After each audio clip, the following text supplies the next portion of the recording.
pregar esta necessidade hoje, serei chamado de legalista, de sabatista.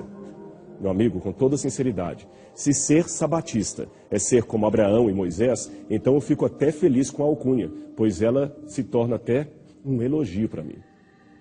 Deixe-me dizer que eu posso até guardar o sábado um pouco diferente de Moisés, no sentido de que estou num contexto histórico diferente, mas eu não guardo o sábado com um objetivo diferente dele ou de qualquer outro personagem mencionado na Bíblia.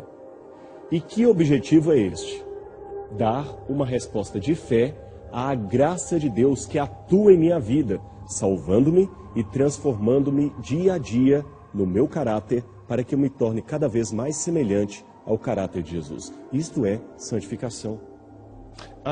E em que sentido eu disse que guardo o sábado um pouco diferente de Moisés? É simples. Ele ordenou, por exemplo, que os israelitas evitassem acender fogo ou cortar lenhas no sábado. Este contexto por si só é bem diferente daquele que vive atualmente em pleno século XXI. Paulo também desautorizou as mulheres a falarem na igreja, e nem por isso eu vou proibir a minha esposa de pregar numa igreja adventista. São contextos diferentes que devem ser analisados. Uma outra coisa que eu não entendo é o seguinte: algumas pessoas me dizem que a lei foi anulada na cruz e por isso eu não deveria me preocupar em guardar o sábado. Mas aí eu pergunto de volta: um cristão de hoje estaria livre para ter outros deuses diante de Deus? Estaria livre para tomar o nome de Deus em vão, cometer idolatria, desonrar pai e mãe, matar, adulterar, furtar, mentir, cobiçar?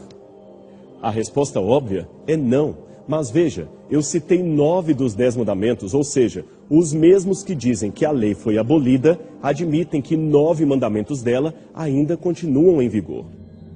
Se for assim, seria mais coerente de sua parte ou de sua teologia pararem de dizer que a lei foi abolida e se limitarem a dizer que apenas o sábado foi abolido. Mas o problema é que não há nenhuma citação no Novo Testamento que afirme isto.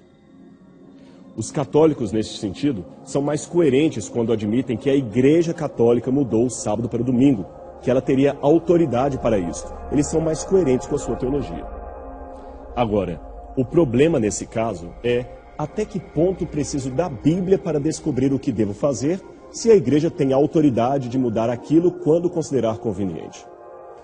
Se for assim, é melhor embasar o meu comportamento mais nos ensinos de uma encíclica papal do que numa carta do apóstolo Paulo.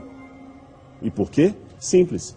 Porque o apóstolo Paulo já morreu há muito tempo e seu escrito foi feito há mais de 2000 anos. Muitas vezes os teólogos têm de quebrar a cabeça com intermináveis exercícios de exegese para tentar entender o que Paulo quis dizer e como aplicar aquilo aos nossos dias. Já a encíclica papal é atual e nem preciso me debater com hermenêutica para entender o seu real significado.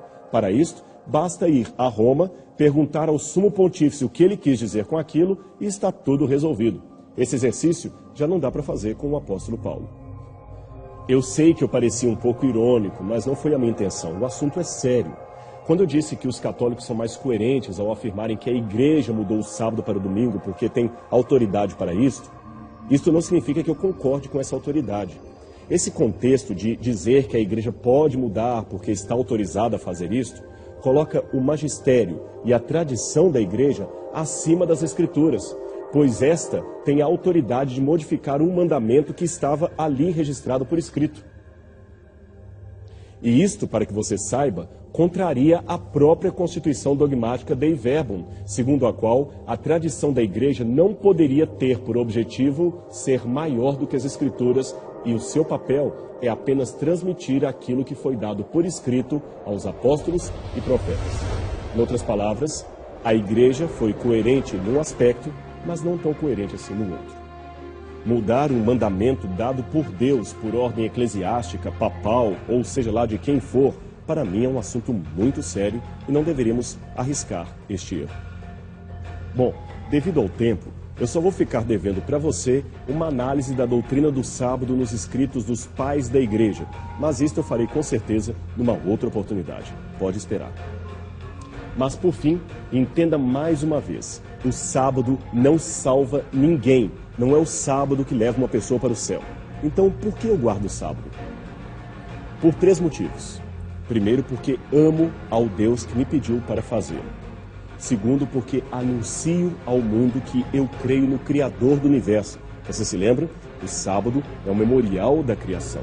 E em terceiro lugar, porque o sábado me faz bem.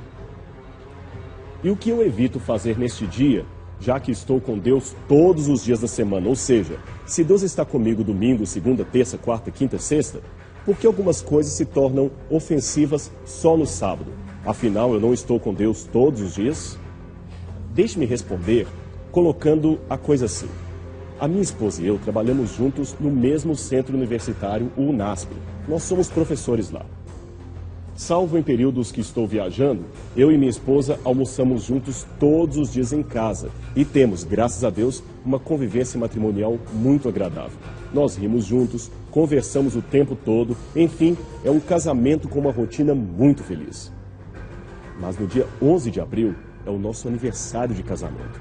Por mais que convivamos juntos todos os dias, há coisas que nesse dia não são de bom tom, mesmo que não sejam erradas em si mesmas. Imagine, por exemplo, eu deixando minha esposa em casa no dia do aniversário de casamento para ir jogar bola com meus amigos. O jogo em si não é pecado, mas se torna um crime se eu, no dia do aniversário de casamento, o coloco em prioridade acima da comemoração com minha esposa. Assim também é com o sábado. O sábado é um dia em que eu comemoro o meu aniversário, só que dessa vez semanal, com Cristo Jesus. E algumas coisas não são bem-vindas nessa situação. Mas atenção, o dia 11 de abril só tem sentido em minha vida porque eu vivo bem com minha esposa nos demais dias do ano. Aí sim, eu tenho o que comemorar nesse dia. Senão, aquela data seria um tempo de tristeza e não de alegria. Da mesma forma se dá com o sábado. Se eu não me relacionar bem com Jesus nos demais dias da semana, esse feriado religioso será apenas um ritual vazio, legalista e sem significado. É por isto que eu guardo o sábado, o dia do Senhor, e convido você também a fazê-lo. Esta é uma bênção, você vai ver. Bem, eu espero ter respondido algumas das questões e testemunhado a você por que eu guardo o sábado, mas isto não faz de mim melhor do que você. Somos cristãos em busca do nosso Salvador. Que Deus o abençoe e semana que vem estamos de volta aqui, tá bem? Para mais um programa Evidências na sua TV Novo Tempo. Até lá.